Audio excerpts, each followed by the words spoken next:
As previously teased by the Pokemon Company, we got a beta reveal of our first Mega Evolution set this week, which is simply titled Mega Evolution. I know I ragged on the name, but a handsome viewer commented that it's just following the nomenclature of each generation's first set being named after what it is. So Sword and Shield base set was called Sword and Shield, and Scarlet and Violet base set was called Scarlet and Violet. Obviously, there's no Mega Evolution game or generation, but they're just following the same pattern. Anyways, Mega Evolution will be out on September 25th in Pokemon TCG Live.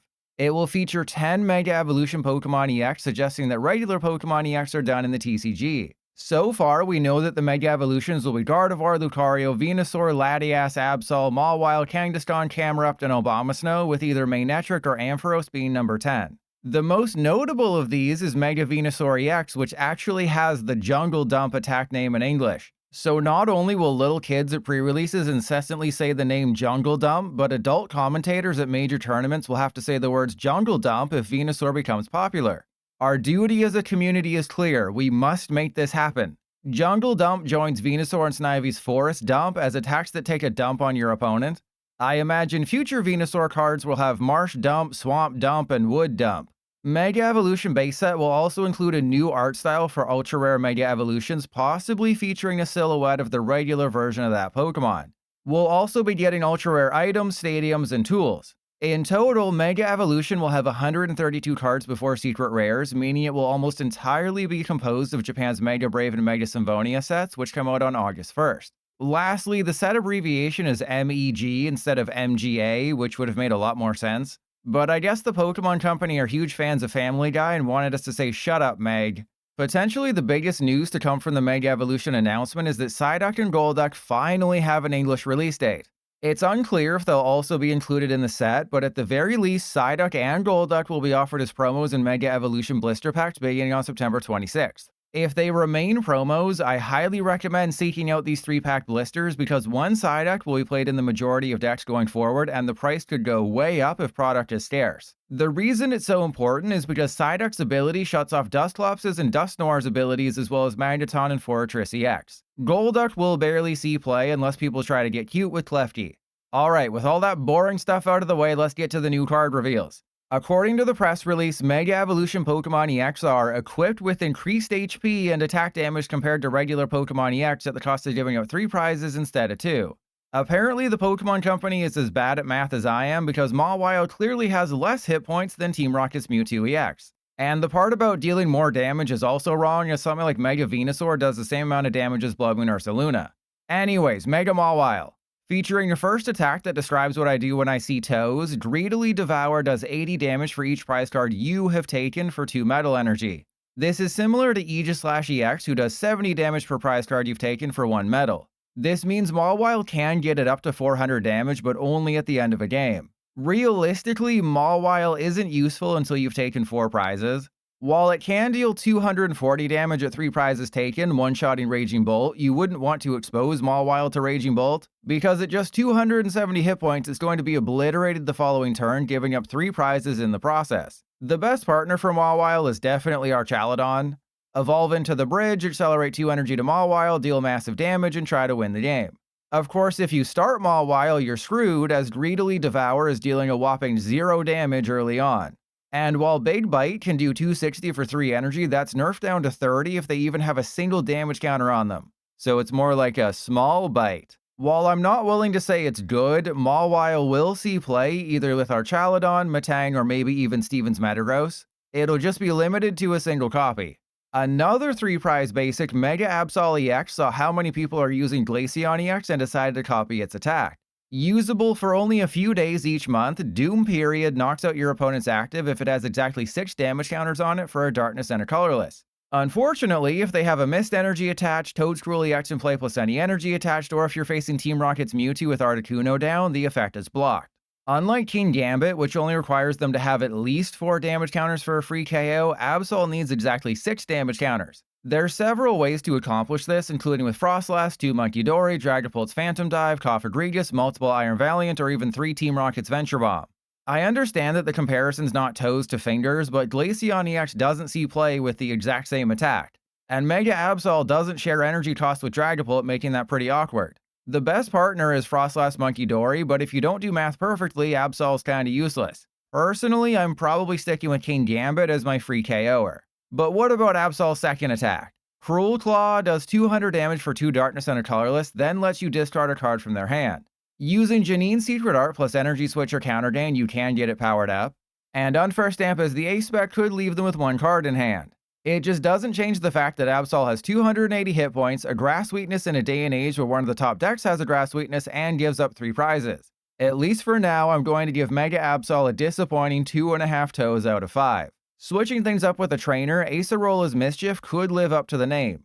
Upon first glance though, it seems kinda boring. It can only be used when your opponent has 2 or fewer prize cards remaining, and all it does is protect one of your Pokemon from damage and effects of attacks from your opponent's Pokemon EX during their next turn. Essentially, Acerola gives any one of your Pokemon a beefed up version of Mimikyu's or Crustal's ability for a turn. This can be exploited a few different ways. For a single prize deck like Wood Trio, you can mill their single prize attackers and have a backup way to protect yourself from Pokemon EX if Neutralization Zone ever gets bumped. And Acerola can always be recycled with Palpad, allowing you to use it more than once in a game. Or there's Miracle Headset to put 2 supporters directly into your hand from the discard pile. And Dedenne to get back any trainer with its attack, effectively walling them forever if they don't have a non-EX attacker. Or you could use Acerola to protect Noivern EX from Evolution EX's late while its attack protects against basics. The way around Acerola is either using single prizers or EXs with a shred attack. Cornerstone Masked Ogerpon is the best option, though Skeledirge and a Dunsparce also exist. Ultimately, Acerola is designed as an annoying card, not a fun card. Degenerates will use this to extend games on PTCGL, holding you hostage for their entire 20-minute timer in hopes that you lose patience and concede. But even if you hold out and win, they took those 20 minutes of your life that you can never get back, so did you really win? With an ability similar to that of Luxray and Manectric from years past, the new Cinderace can put itself directly into play if you start it in your opening hand. What that means is you can cut out the useless Scorbunny and Raboot, run 4 Cinderace, and shove a Horseshoe up your butt, hoping to draw one of them in your starting hand.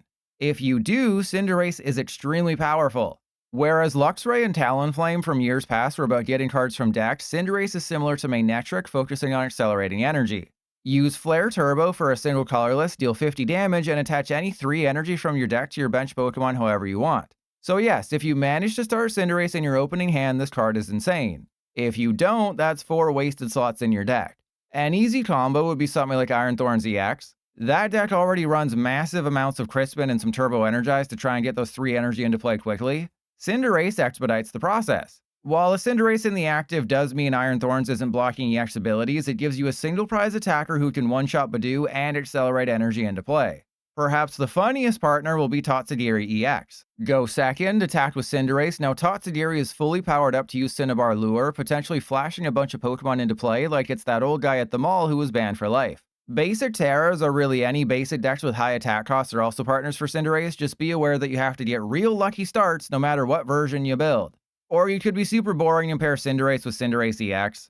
Garnet Volley kinda sucks as an attack, dealing just 180 damage for 3 different types of energy, but at least you can still use Baby Cinderace without needing to start it. If you're wondering about the ruling regarding Cinderace, all you have to do is look back at Talonflame. Supposing you start Cinderace in your opening hand and no basics, the choice is yours. You can either put Cinderace in the active face down or mulligan. Just be aware that if you mulligan, your opponent gets an extra card. Oh, and when building a Cinderace deck, you must include at least 1 basic Pokemon for it to be legal, so a pure Cinderace deck is out of the question. Last time we saw Shedinja, it was a 30 hit point basic that could only be put into play with Ninjask's ability. This time, Shedinja is actually a stage 1 that evolves from Nincada, but can also be put into play with Ninjask's ability. Unfortunately, just like the old Ninjask, the new Ninjask kinda sucks Ninjask. A hit and run attack can be useful in some situations, but requiring 2 energy to deal just 90 damage on something with 80 hit points doesn't get my feet wet. So what about Shedinja? For a single Psyche energy, it does 20 damage times the number of damage counters on your opponent's active. That's boring yet usable. The ability, however, seems great at first. If it's knocked out by damage from a Pokemon EX, they can't take any prize cards for it. If we didn't live in a world of Munkidori and Frostlass and Dragapult being everywhere, sure, Shedinja has a place. But with just 60 hit points and an ability, the Pokemon that's as dead inside as me won't be able to see much success. Essentially Tinkaton Jr., except I don't want it to hammer me like I'm a nail, the new Alakazam puts 2 damage counters on your opponent's active for each card in your hand, all for 1 Psychic. The previously revealed Mystery Garden is a huge help, as it allows you to discard any energy from hand and drop to anywhere from 1 to 6 cards in hand depending on how many Psychic Pokemon you have in play. Yeah, the card seems confusing at first, but once you get your feet on it, it'll make sense. Then you can evolve into Kadabra to draw 2 cards and Alakazam to draw 3 cards. So even if your opponent I-knows you to say 3 cards, the Garden plus Kadabra plus Alakazam plus Morty's Conviction can get you well over 10 cards in hand again. Unfortunately, the deck has several weaknesses. If you want to use Mystery Garden, the Dunsparce isn't an option since it's colorless, not psychic. And Alakazam's attack is an effect, so like Absol's Doom Period, it's blocked by Mist Energy and Toedscruel and Articuno. And, the whole needing 16 cards in hand to one-shot a Dragapult isn't great either. But of course, the best partner is Tinkaton. The baby Tinkaton discards a card and draws you 3. Tinkaton EX uses Ignition Energy to attack for 30 times the number of cards in hand, and of course, Kadabra and Alakazam draw cards when you evolve into them. You could even try Enriching Energy as your A-Spec, though it doesn't necessarily fit in perfectly like 3 feet in my mouth, as Tinkaton EX will be the only potential user, and you'd also need a counter gain for it to work properly. Ignition Energy makes a lot more sense if you plan on attacking with Tinkaton. Overall, I'm intrigued by Alakazam.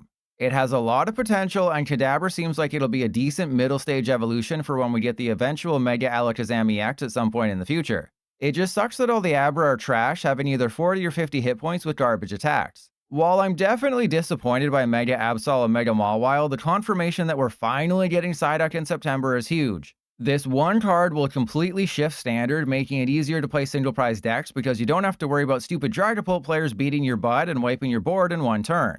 However, this does create an unfair scenario for Japanese players. Psyduck will almost assuredly be banned for Worlds, which takes place in mid-August, over a month before Psyduck is out in English. So just like last year with Pecharunt, a playable promo will be banned for the event. Except Japanese players have been in a Psyduck format for months, meaning they'll have to test a brand new, old format for Worlds. Expect a ban announcement within the next couple of weeks if it does happen.